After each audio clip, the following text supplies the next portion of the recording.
Alright, बहुत बढ़िया भाई। तो हमने बहुत सारे क्वेश्चन ले लिए थे बेटा इसके, है ना।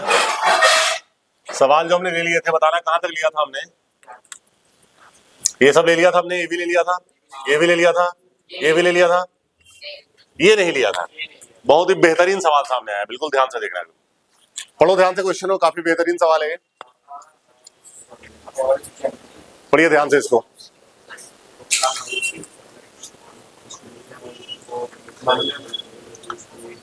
सो क्वेश्चन ऐसा है कि housing society wants to commission a swimming pool.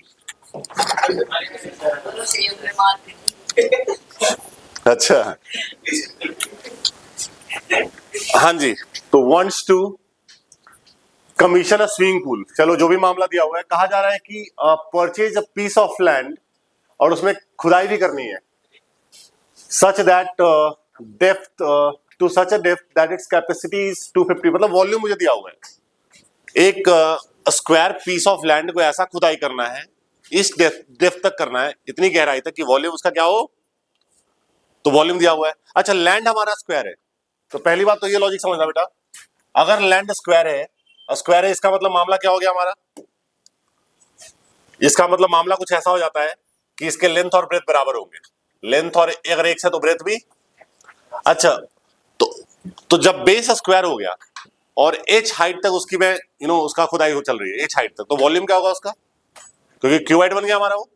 So length into breadth into height, so volume क्या होगा बेटा इसका, वॉल्यूम वो मुझे दिया हुआ है 250, और वॉल्यूम होगा length into breadth into height, मान लेते हैं एच है, हाइट कितना है, तो यहां से 250 आ गया। सो मैंने यहां से एच और एक्स में एक रिलेशन निकाल लिया, हाइट कितना आ गया मेरा 250 अपॉन, तो इस तरह से मैंने एच और एक्स में एक रिलेशन निकाल लिया है। कोई दिक्कत वाली बात नहीं है ना, ठीक है। आगे क्या कहा जा रहा है, कॉस्ट ऑफ लैंड दिया हुआ है, लैंड का खर्चा दिया हुआ है 500 पर स्क्वायर मीटर, 500 पर स्क्वायर मीटर, बहुत बढ़िया भाई। आगे कॉस्ट ऑफ डिगिंग दिया हुआ है मुझे, इंक्रीजेज विद द डेप्थ, जैसी गहराई बढ़ेगी, गहराई बढ़ती जाएगी, खर्चा उसका बढ़ता जाएगा। दिया हुआ है डेफिनेशन कॉस्ट ऑफ डिगिंग का 4000 इंटू डेप्थ का स्क्वायर, 4000 इंटू जिस हाइट तक खुदाई कर रहे हैं उसका स्क्वायर हो गया, ठीक है। चलिए आगे जो भी कहा जा रहा है, on the basis of cost का मुझे फंक्शन बताना है, क्या बनाना है बेटा, कॉस्ट का। चलो, कॉस्ट ऑफ डिगिंग क्या होगा बेटा, टोटल कॉस्ट क्या बनेगा हमारा, टोटल कॉस्ट हमारा क्या हो जाएगा, पहली बात लैंड का कॉस्ट, पहली बात लैंड का कॉस्ट, क्लियर है। सो लैंड का कॉस्ट हमारा क्या हो गया, लैंड लिया उसने एक स्क्वायर, कितना एरिया है लैंड का, स्क्वायर लैंड है ना, जिसका बेस लेंथ और ब्रेथ दोनों बराबर, तो इसका एरिया क्या होगा एक स्क्वायर इंटू 500, क्योंकि एक मीटर स्क्वायर का 500 रुपया है, तो 500 इंटू एक स्क्वायर, प्लस ये तो जमीन खरीदने का पैसा हुआ, बहुत इंपॉर्टेंट सवाल है ये जमीन खरीदने का पैसा हुआ। आप जमीन खरीद लिया, अब उसको डिगिंग करेगा, खोदना स्टार्ट करेगा, वो खर्चा कितना लेगा बेटा, 4000 इंटू डेप्थ का स्क्वायर, यानी कि एच का, ये टोटल कॉस्ट ऑफ डिगिंग होगा। This is total cost of digging, कि जमीन खरीदने का खर्चा प्लस उसकी खुदाई करने का कॉस्ट, कोई दिक्कत वाली बात नहीं है। अब क्या हो गया इसके बाद, ये दो वेरिएबल के फॉर्म में बेटा, इसको मैं सी लिख देता हूं, सी इक्वल टू 500 एक स्क्वायर, किस फॉर्म में लिखना है मुझे, C H as a function of H. अच्छा, एच का फंक्शन बनाना है, तो एच तो हमारा फिर यहां से बनेगा, फिर यहां से अगर मैं एक्स स्क्वायर की वैल्यू निकालता हूं, X square is coming out to be 250 by H, तो एक्स की वैल्यू हो जाएगी हमारी स्क्वायर रूट ऑफ 250 बाई, कोई दिक्कत है तो डाल दो बेटा, वैल्यू यहां पे डालता हूं मैं अभी, 500 इंटू एक्स स्क्वायर क्या हो गया मेरा, एक्स स्क्वायर क्या हो गया 250 बाई प्लस 4000 एच का स्क्वायर, ठीक है। तो ये हमारा आ जाता है 125,000 by H plus 4000 H square, ये टोटल आपका एच का फंक्शन बन गया। पहला पार्ट यही था, क्लियर है। पहला पार्ट क्या था बेटा, कॉस्ट का फंक्शन बनाइए, कॉस्ट का फंक्शन बनाइए इन टर्म्स ऑफ एच अलोन, तो आ गया हमारा पहला पार्ट, कोई दिक्कत वाली बात किसी को भी। अब कहा जा रहा है second part, find critical point, आपको निकालना आता है। जैसे ही कॉस्ट का फंक्शन बन गया, तो सबसे इंपॉर्टेंट स्टेप यहां पे क्या था इस क्वेश्चन में, कि हमें कॉस्ट ऑफ डिगिंग निकालना है। तो कॉस्ट ऑफ डिगिंग के लिए ध्यान में रखना है कि जमीन खरीदने का खर्चा प्लस उसकी खुदाई करने का कॉस्ट, क्लियर है। जमीन खरीदने का खर्चा ये हो गया बेटा, क्योंकि जमीन का स्क्वायर लैंड है, तो साइड हमारा एक था, तो एरिया इंटू 500, और प्लस उसकी खुदाई करने का कॉस्ट। ये आपका आ गया उसका आंसर। कोई दिक्कत वाली बात नहीं है।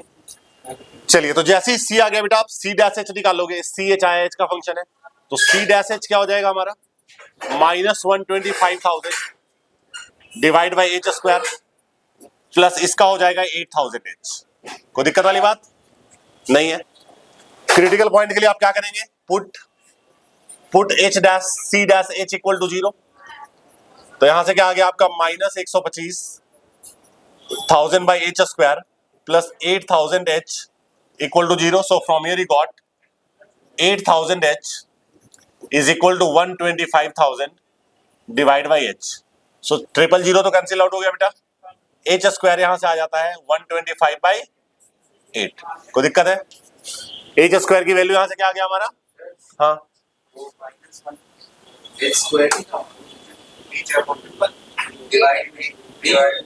ये वाला नहीं तो एक स्क्वायर की, अच्छा सॉरी, हाँ एच स्क्वायर, वो मिस्टेक हो गया। तो ये आपका एच क्यूब हो जाएगा बेटा। क्या हो गया, ये एच क्यूब हो गया हमारा। तो एच की वैल्यू क्या आ जाएगी यहां से, 5/2 यानी 2.5 मीटर आ गया। क्रिटिकल पॉइंट आ गया आपका, वी गॉट क्रिटिकल पॉइंट। अब मुझे क्या निकालना है बेटा, use the second derivative test to find the value of h for which the cost of construction of the pool is minimum. What is the minimum cost निकाल, अब तो आपको पता है।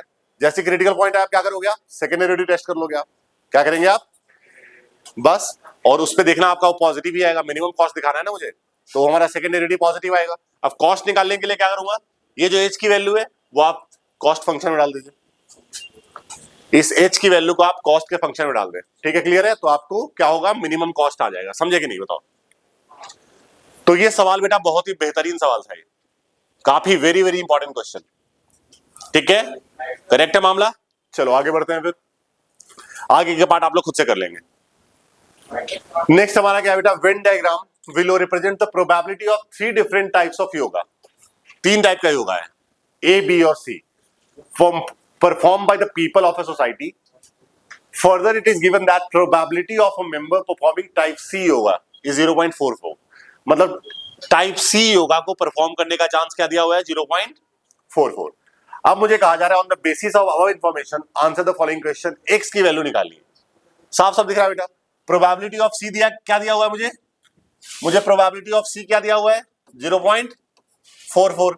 और प्रोबेबिलिटी ऑफ सी क्या होगा बेटा, x प्लस 0.21। क्या हो जाएगा, सी की प्रोबेबिलिटी क्या हो जाएगी, x प्लस 0. ये हो गया 0.44। तो यहां से x की वैल्यू क्या आ गया, 0.23। पहला पार्ट डन है। ठीक है, सेकंड पार्ट में क्या बोलता है, बाई की वैल्यू बताओ। बाई की वैल्यू कैसे निकालूंगा बेटा, इन सबको ऐड करके कितना होना चाहिए, क्या होना चाहिए, 1 नहीं होना चाहिए। क्यों, क्योंकि 1 में से कुछ यहां पे बाहर भी तो है ना, 0.11, 0.89 होना चाहिए। इन सबको मिला के पूरी प्रोबेबिलिटी 1 होनी चाहिए। तो 1 में से 0.11 यहां पे, तो इन सबकी प्रोबेबिलिटी ऐड करें क्या होगा हमारा, 0.89। करेक्ट है और नॉट, समझ में आ गया। तो सेकंड पार्ट में क्या होगा बेटा, ऐड कर दो सारा, 0.32 plus 0.09 plus y plus x plus 0.21। This should be equal to 0.89। x की वैल्यू तो मुझे पता है, तो आप चेक कर लेना, एक साथ डाल दोगे यहाँ पे, तो ये आपका यहां से y की वैल्यू आ जाएगी 0.04 शायद, अगर मैं गलत नहीं हूं तो, क्योंकि x मुझे पता है ना। x की वैल्यू डाल दूंगा मैं 0.23, सिंप्लीफाई करोगे यू विल गेट 0.04। कोई दिक्कत वाली बात। अगला क्या बोलता है बेटा, फाइंड c बाई बी। क्या निकालना है मुझे, प्रोबेबिलिटी c बाई बी। अच्छा, c बाई बी का मतलब क्या हुआ, c बाई बी का मतलब क्या हुआ बेटा, मतलब b हो चुका है तो c का चांस, b हो चुका है तो by formula probability of c intersection b upon probability of b, यही हो गया ना। अच्छा, c इंटरसेक्शन b की प्रोबेबिलिटी क्या हो गया बेटा, c इंटरसेक्शन b कितना, x, क्या हो गया, divide by probability of b क्या हो गया, b की प्रोबेबिलिटी होता है x plus y plus this. b की प्रोबेबिलिटी क्या है मेरा, x प्लस y प्लस 0. तो ये क्या आ गया बेटा, x की वैल्यू आई थी 0.23 और x हमारा 0.23, y मेरा 0.04 आया प्लस 0.09। ये क्या आ गया मेरा, दिस 0.23 डिवाइड बाय, ये आपका हो जाएगा 0.36 IS, है ना, यानी 23/36 आ गया आंसर। कोई दिक्कत है। आप क्या बोलता है इसके और वाले पार्ट में, थर्ड के और वाले पार्ट में क्या बोलता है बेटा, और वाले पार्ट में बोल रहे हैं इसका क्या चांस है कि वो ए और बी योगा परफॉर्म करे लेकिन सी ना करे, ए और बी टाइप का योगा करे बट सी ना करे। क्या दिख रहा है? ए और बी करे, ए और बी करे लेकिन सी ना करे, मतलब क्या हो गया? A and B but not C, यही है ना? तो ए या बी करे तो ये तीनों ऐड कर दो क्या, ये वाला प्लस ये वाला प्लस यही हुआ ना, ए या बी करे लेकिन सी ना करे, तो ए और बी को जोड़ दो आप, ठीक है? तो क्या हो गया इसका और पार्ट का answer? 0.32 plus 0.09 plus y, y की वैल्यू क्या है हमारा? ये तो हो गया बेटा 0.41 और बाई है हमारा 0.04, so the answer is 0.45। Correct? समझे कि नहीं? तो ये सवाल था। बताओ किसी को समस्या है तो, क्या जो कोई प्रॉब्लम किसी को भी? कौन सा वाला? अभी जो बताया क्वेश्चन में कहा जाता है ए या बी बट नोट सी, ए या बी करे बट सी ना करे, तो कौन सा रीजन दिख रहा है? ए हो या बी हो बट सी ना हो, तो ए और बी का कॉमन, और ये भी यहां भी बी है, तो जो भी आपका ए या बी में से आ रहा है, एक्स क्यों माइनस कर दिया? क्योंकि इसमें सी आ गया। क्या हो गया? सी नहीं चाहिए मुझे, मुझे चाहिए ए या बी बट नोट सी, तो रीजन इज दिस। करेक्ट है? कोई दिक्कत किसी को भी? फ्रैंकली समझ में आ रहा है भाई? किसी को डाउट नहीं है ना? चलिए आगे बढ़ जाते हैं फिर। Let's come on the next one. अगला सवाल, इन एन एग्रीकल्चर, भाई बहुत आसान सवाल, कोई दिक्कत वाली बात नहीं है। इन एन एग्रीकल्चर इंस्टीट्यूट फलान ढिकान जो भी दिया हुआ है, ये फंक्शन दिया हुआ है एफ का, हमको निकालना है what is the critical point, निकालना मुझे आता है। एफ दिया हुआ है, फंक्शन का क्रिटिकल पॉइंट मुझे निकालना है। देख लो एक बार, बता देता हूं फिर से। सो एफ मुझे दिया हुआ है 1/3x³ minus 4x² plus 15x plus 2, है ना? x की वैल्यू 0 से 10 है, तो बेटा सबसे पहले f' निकलेगा इसका। f' क्या हो जाएगा?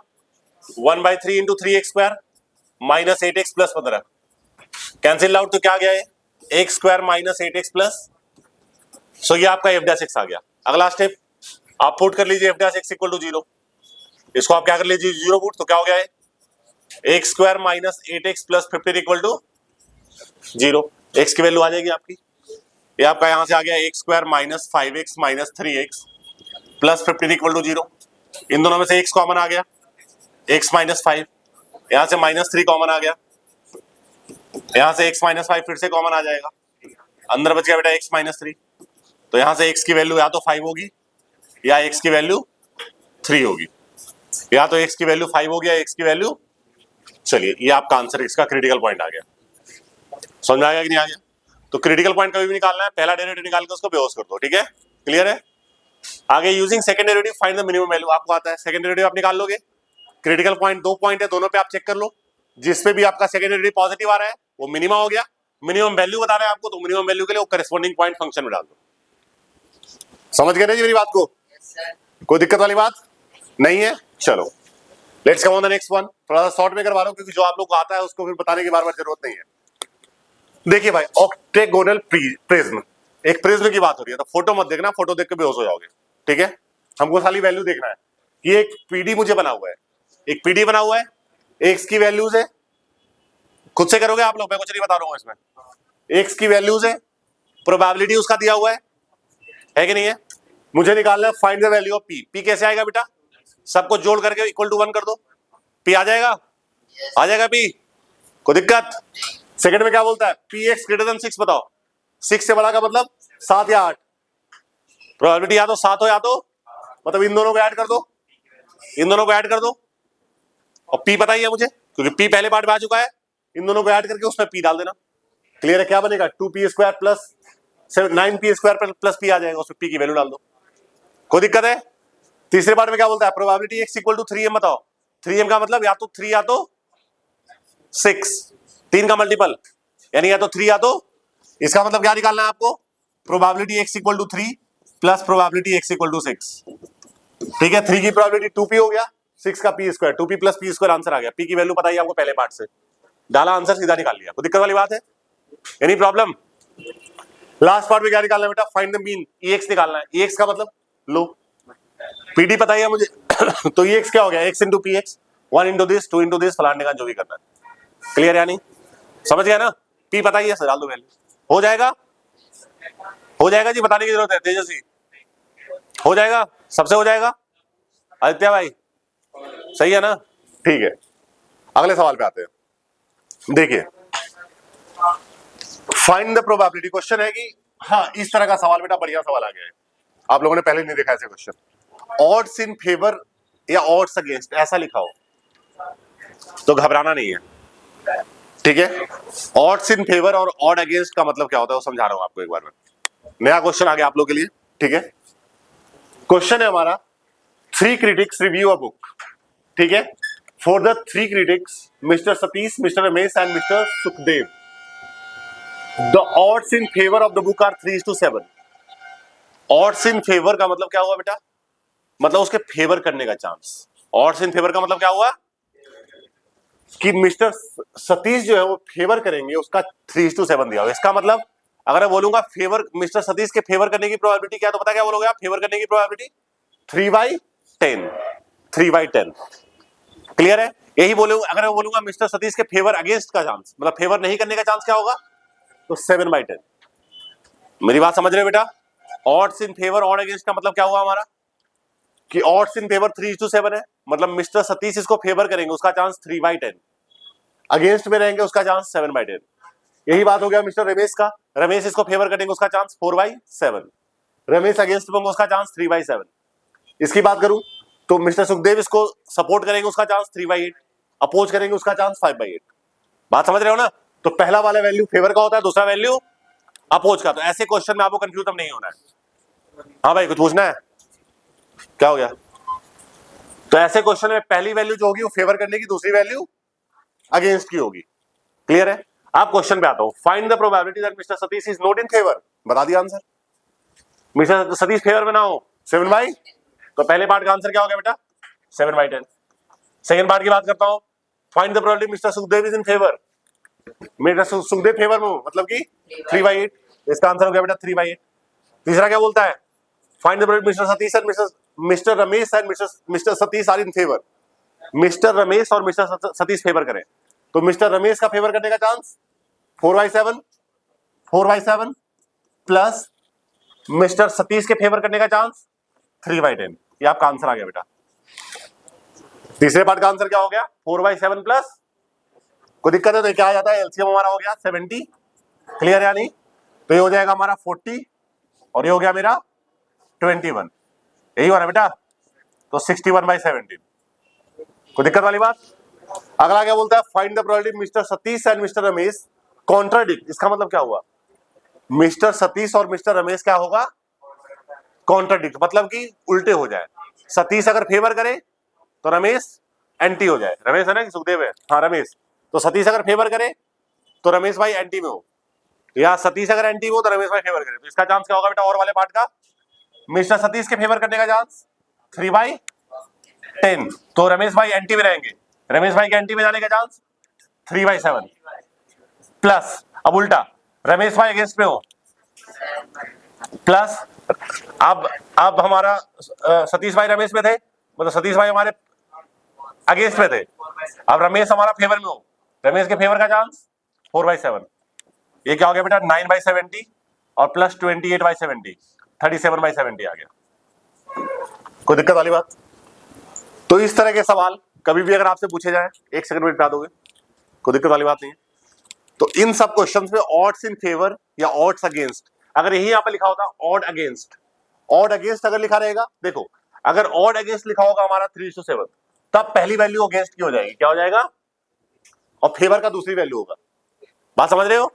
अगर ऑड अगेंस्ट लिखा हुआ है, यहां पे ऑड इन फेवर था, यहां पे क्या था? ऑड्स इन, इसलिए रेशियो का पहला वैल्यू फेवर का हुआ, दूसरा वैल्यू अगेंस्ट का। अगर यही लिखा होता ऑड्स अगेंस्ट, ऑड अगेंस्ट अगर लिखा होगा तो पहला वैल्यू अगेंस्ट का होगा।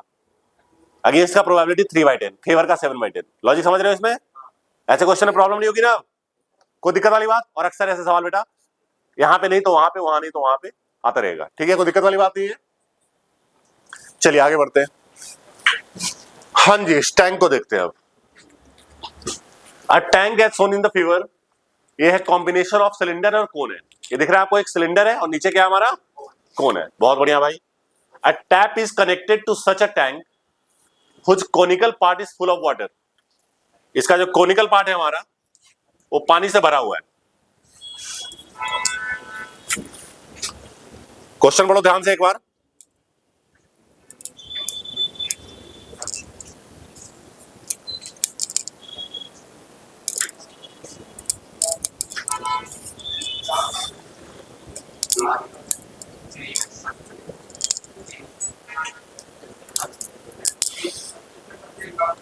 तब तक पढ़ो क्वेश्चन एक और पढ़िए।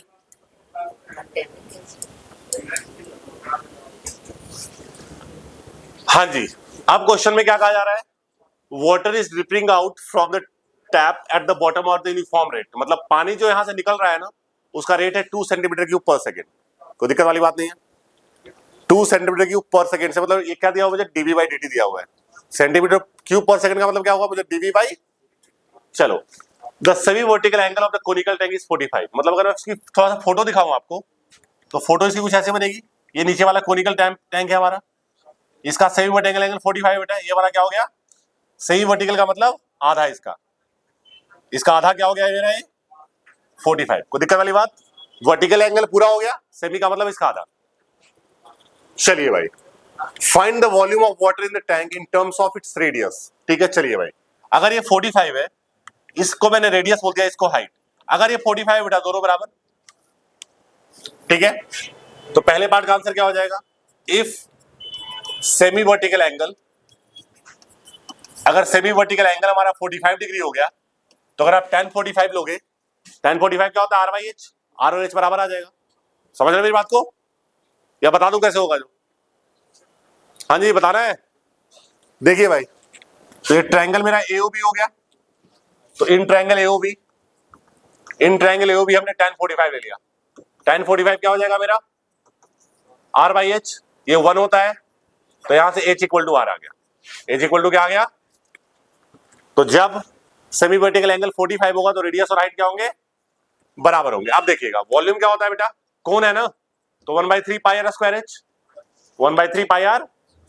तो ये क्या बन गया मेरा? पाई/3 R स्क्वायर। और H और R बराबर है, तो H के बदले क्या लिख दिया मैंने? सो पाई/3 R क्यूब आ गया। So you got volume in terms of R। पहला पार्ट हो गया कि वॉल्यूम आपने इन टर्म्स ऑफ R निकाल लिया।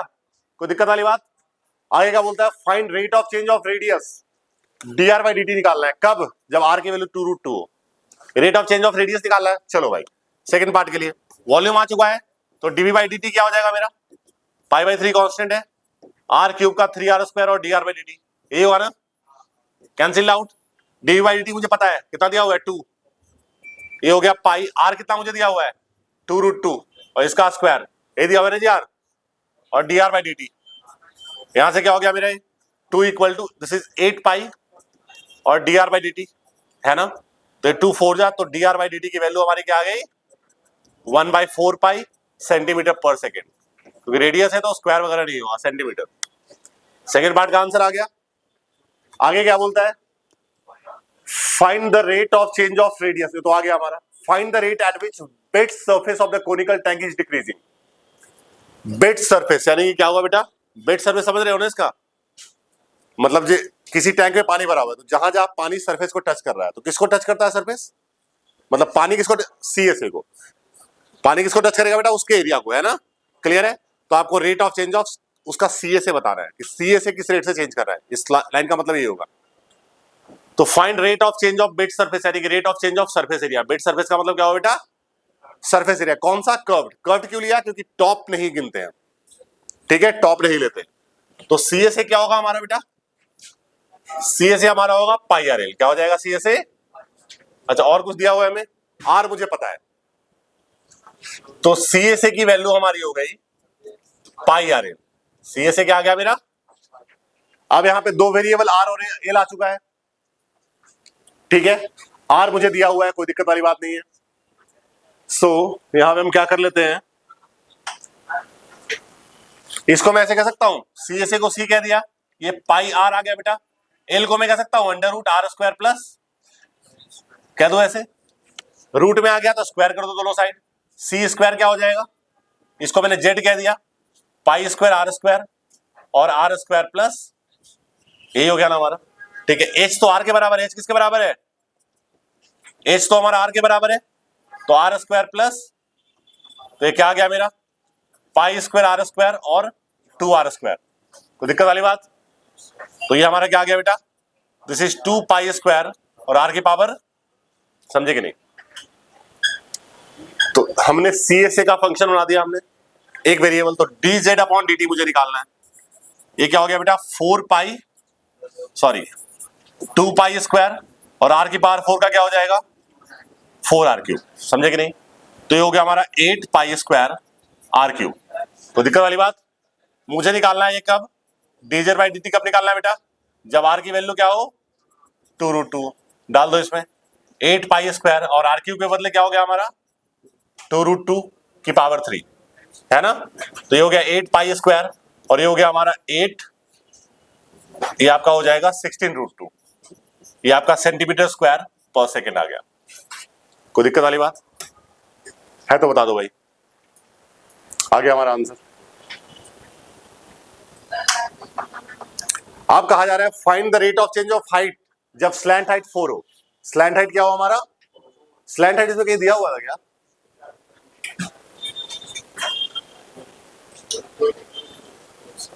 आप स्लैंट हाइट यहां पे आप निकाल ले सकते हैं शायद, अगर मुझे रेडियस दिया हुआ है 2√2, अच्छा एच मुझे नहीं पता है ना, अच्छा एच दोनों बराबर हो गया मेरा, नहीं ठीक है। नेक्स्ट वाले में क्या हो गया बेटा, देखो जब स्लैंट हाइट 4 होगा, जब स्लैंट हाइट 4 होगा तो आप उस समय निकालना, ध्यान से देखना, जब एल की वैल्यू 4 होगी ना बेटा, तो आपको आर पता है, आर तो मुझे दिया हुआ है 2√2, है कि नहीं है? एल अपने को दिया हुआ है, तो एच आप निकालोगे ना, तो एच भी आपका 2√2 ही आएगा। मतलब क्या हो गया बेटा, दैट इज एच और आर दोनों बराबर आ गया, एच और आर दोनों क्या आ गया। तो जब हमारी वैल्यू एल की वैल्यू 4 होगी तो एच और आर क्या होगा, यानी D h by d T किसके बराबर होगा बेटा, D r by d T के बराबर होगा। और D r by d T तो मैंने पहले पार्ट में निकाला था, क्या आया था 1/4 पाई, तो ये हमारा क्या आ गया 1/4 पाई सेंटीमीटर। तो जब एल की वैल्यू 4 होगी तो एच और आर दोनों क्या होगा हमारा बराबर होगा। जब एच और आर बराबर होगा तो d h by d t is equal to d r by d t. बताओ किसी को प्रॉब्लम है, कोई दिक्कत वाली बात, कोई समस्या नहीं है ना? चलो let's come on the next one. हाँ जी, इसको देखिए, प्रोबेबिलिटी का सवाल है। इफ द 4 एमसीक्यू है, उसको एक बच्चा अटेम्प्ट कर रहा है। पहला क्वेश्चन कहता है if the probability that a student makes a guess is 1/3। बच्चा गेस करता है, उसका चांस क्या दिया हुआ मुझे, चलो उसके बाद and that he copies the answer, copy करता है, उसका चांस है 1/6। What is the probability that he knows the answer? बता सकता है कोई मुझे आप लोगों में से? गेस करने का चांस दिया हुआ है। देखो कोई भी एमसीक्यू का सवाल है तो या तो गेस किया करेगा या कॉपी कर लोगे या तो आता होगा। तो 2 का दिया हुआ, तीसरा कैसे निकलेगा? Any one of you? बेटा 1 में से इनको माइनस कर दोगे, क्लियर है? तो पहले पार्ट का आंसर क्या होगा हमारा, Q1 माइनस 1/3 प्लस 1/6, ये आपका 1/2 आ जाएगा। चेक कर लीजिएगा, मतलब आंसर आता था, उसका चांस क्या होगा? कोई दिक्कत है? 2 चीज पता है, तीनों को मिला के 1 होना चाहिए। तीसरा आ गया। अगला क्या बोलता है, if the answer is correct, अगर आंसर करेक्ट है, अगर आंसर करेक्ट है, what is the probability that he guesses it? मतलब आंसर अगर करेक्ट है तो क्या चांस है वो गेस करता है वो? If the answer is correct, what is the probability that he guesses it? क्या चांस है उसको गेस करता है? बताओ, तो बता सकता है मुझे? Any one of you? अगर आंसर करेक्ट है तो क्या चांस है कि वो गेस करता है? बेटा 1/4, देयर आर 4 ऑप्शंस, तो कोई भी चीज को आपने गेस किया, सही होने का चांस क्या होगा? बात समझ रहे नहीं? कोई दिक्कत है? तो कोई आंसर करेक्ट है तो गेस करने का चांस हमारा क्या होगा? इसका आंसर इज, सेकेंड पार्ट का आंसर क्या हो गया हमारा? नहीं, इसका आंसर होना चाहिए आपका, आंसर करेक्ट है हमारा तो गेस करने का चांस।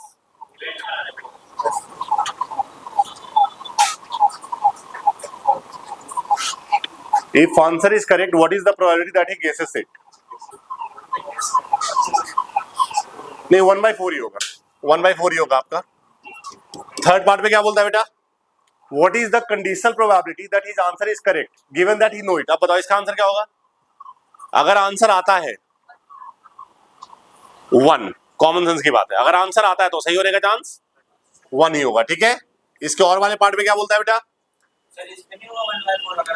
नहीं, अब आंसर आता है ना बेटा तो कॉमन सेंस की बात है, यहाँ पे दिमाग ना लगाया, बिल्कुल नहीं, आवश्यकता नहीं है।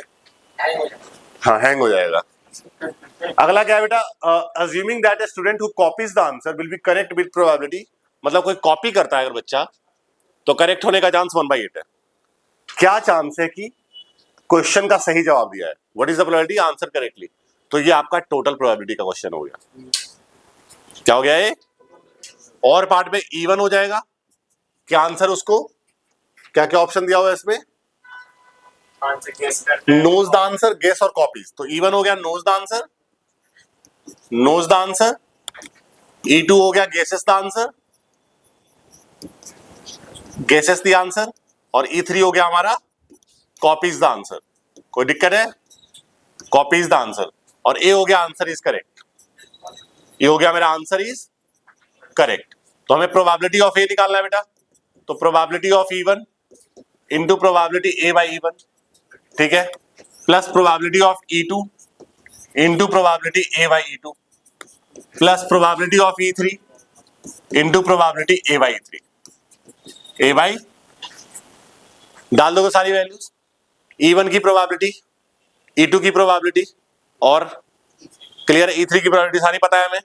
अच्छा, ए बाई E1 क्या होगा हमारा? ए बाई E1 मतलब आंसर आता है तो सही होने का चांस, ये तो हमारा हो गया 1, इसकी वैल्यू 1 आ गई। क्या हो गया इसकी वैल्यू? ए बाई E2 क्या हो गया बेटा? आंसर को गेस करता है तो सही होने का चांस 1/4। 1/, ए बाई E3 क्या हो गया बेटा?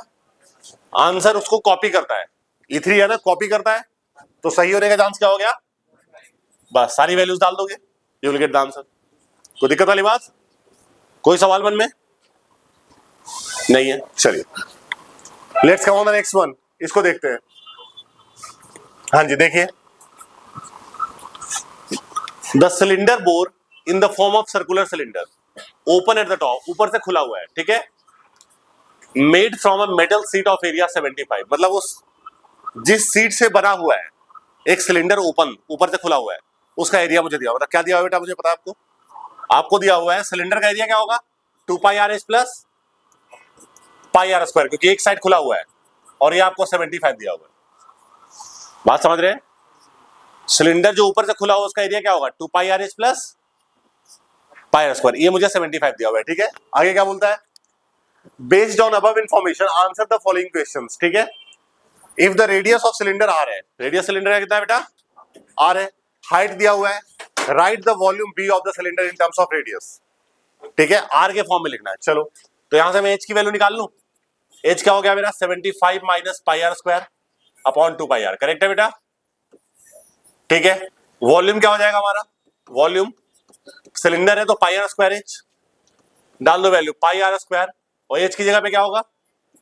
75 minus πr square upon 2πr। कोई दिक्कत वाली बात? पाई से पाई कट गया, एक आर कट गया, क्या बचा बेटा? ये 75r/2 माइनस π/2r3 बन गया वॉल्यूम का फंक्शन इन टर्म्स ऑफ, बन गया वॉल्यूम का function in terms of radius. अब क्या बताना बेटा? dv/dr निकालना आपको आता है, dv/dr निकाल लो, कोई दिक्कत वाली बात नहीं है। आगे क्या बोलता है? Find the radius of cylinder for which volume maximum, तो क्रिटिकल पॉइंट निकालना है आपको। क्या निकालना है? क्रिटिकल पॉइंट निकालना है, कोई दिक्कत वाली बात नहीं है। मैक्सिमम वॉल्यूम पूछेगा वो भी निकाल सकते हो। तो मेन फंडा क्या था? फंक्शन को बनाना, इसके बाद चीजें आप लोग को आती है। कोई दिक्कत वाली बात? कर लोगे ना? कोई सवाल किसी के मन में नहीं है ना? चलिए आगे बढ़ जाते हैं हम। इसको देखिएगा भाई, चलो एक और आ गया हमारा, 3 फ्रेंड्स हरि, कृष्ण एंड सोहन वाला।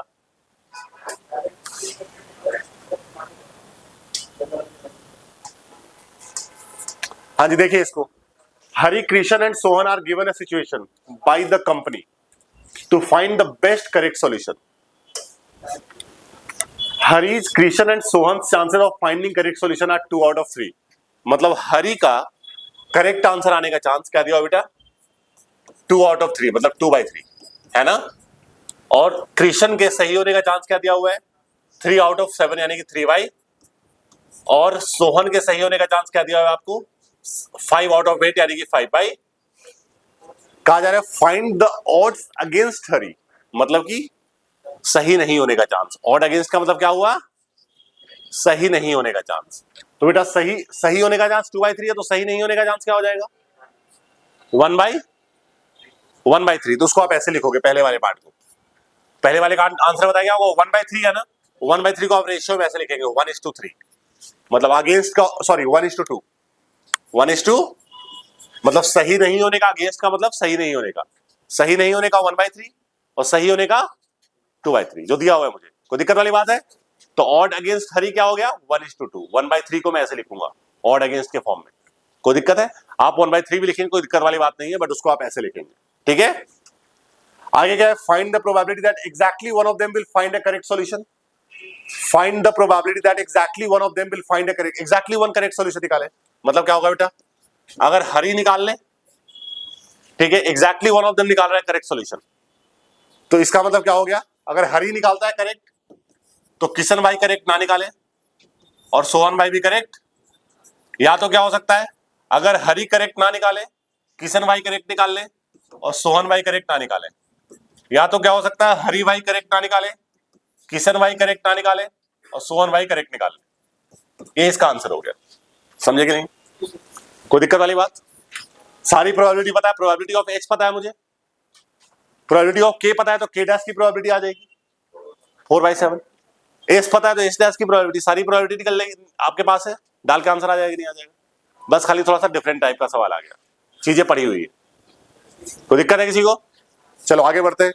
Find the probability that problem can not be solved when all of them 3 try, सारे ट्राई करते हैं प्रॉब्लम सॉल्व ना हो। मतलब क्या हो गया, किसी से ना हो। तीसरे का मतलब क्या हो बेटा, किसी से ना हो, पहले से भी ना हो, दूसरे से भी ना हो, और मतलब probability of H dash, H भी ना करे, के भी ना करे और एस भी ना करे, एच डैश। तीनों वैल्यूज पता है, निकाल लोगे आंसर, निकाल लोगे आंसर। प्रॉब्लम सॉल्व ना हो ही ना, मतलब कोई किसी से भी ना हो, है कि नहीं है। अगला क्या है बेटा, find the probability correct solution to the situation is arrived. Find the probability correct solution मिल जाए, मतलब 1 - करेक्ट सॉल्यूशन ना मिले। इसके और वाले पार्ट में क्या बोलोगे कि प्रोबेबिलिटी ऑफ करेक्ट सॉल्यूशन क्या हो गया, करेक्ट सॉल्यूशन, इसका मतलब क्या हो गया, 1 - probability of no correct, not correct, not correct situation. Not correct का मतलब क्या हुआ, जो आपने अभी निकाला, 1 - एच डैश, के डैश और P dash, S dash, sorry, समझे कि नहीं। करेक्ट सॉल्यूशन आ जाए इसका मतलब 1 - करेक्ट सॉल्यूशन ना है। कोई दिक्कत वाली बात है किसी को, समझे कि नहीं, कोई समस्या। तो इसको समझिए बेटा ध्यान से, एक बार एक अगले सवाल पे एक बार आ जाते हैं। फिर ये क्वेश्चन क्या है हमारा, एक ऑर्गेनाइज्ड एजुकेशन पार्क, ठीक है, जो भी है, सपोज 2x दिया हुआ है इसका लेंथ, 2y दिया हुआ है इसका ब्रेथ, ठीक है। Find the relation between the variables x and y, ठीक है भाई। रेडियस r कांस्टेंट है, r क्या है हमारा, निकाल लोगे, क्या होगा बेटा पहले पार्ट का आंसर, 2x का स्क्वायर प्लस 2y का स्क्वायर इक्वल टू 2r का स्क्वायर, है कि नहीं है। r तो कांस्टेंट है हमारा, this 4x square plus 4y square equal to 2r का स्क्वायर यानी कि 4r स्क्वायर। 4 कॉमन आ गया, कट गया हमारा, x square plus y square equal to, तो y स्क्वायर क्या आ गया बेटा, r स्क्वायर माइनस, तो y की वैल्यू क्या हो जाएगी, square root of r square minus, तो आपने x और y में रिलेशन निकाल लिया क्योंकि r हमारा कांस्टेंट है, ठीक है।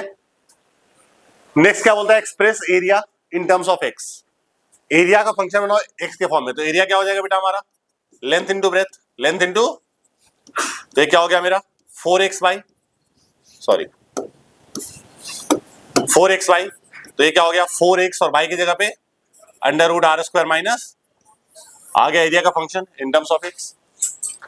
नेक्स्ट पार्ट क्या बोलता होगा बेटा, क्रिटिकल पॉइंट निकालो, यही तो बोल रहा है find the value of x, तो इसका फंक्शन बनेगा, तो आप a अबे रूट में आ रहा है तो z का फंक्शन बनाना है a स्क्वायर का, किसका फंक्शन बनाओगे, क्योंकि रूट में आ गया ना 16x स्क्वायर और r square minus x square. तो बेटा जेड का फंक्शन बन गया आपका 16r स्क्वायर और एक्स स्क्वायर माइनस 16x की पावर 4। चलिए ये आपका हमारा जेड का फंक्शन बन चुका है। कोई दिक्कत वाली बात किसी को भी? आप कुछ भी निकाल सकते हो। तो कभी भी अगर क्रिटिकल पॉइंट, हाँ अगर आपको लग रहा होगा कि ये सवाल बताओ, अगर इसका आंसर मैंने ये लिख देता है ये वाला, तो सही था ये गलत था? मुझे बोला एरिया का फंक्शन बनाओ, तो मैं ये कह सकता हूं क्या? अगर एरिया का फंक्शन बनाना है तो बेटा ये गलत है। एरिया का फंक्शन यही है, ये यूज करते हैं हम क्रिटिकल पॉइंट निकालने के लिए। तो सेकंड पार्ट का आंसर ये नहीं होगा, ये गलत जवाब है। करेक्ट आंसर यही होगा। ये सब छोटी छोटी चीज जिनको आपको ध्यान से देखना है, ठीक है? नहीं कोई दिक्कत वाली बात नहीं है। तो ऐसे कुछ सवाल है बेटा, ऑलमोस्ट निपट गया है। बाकी आगे आप खुद ट्राई कीजिएगा। इतना लेता हूं, बाकी नेक्स्ट क्लास में। हाँ आ रहा हूं।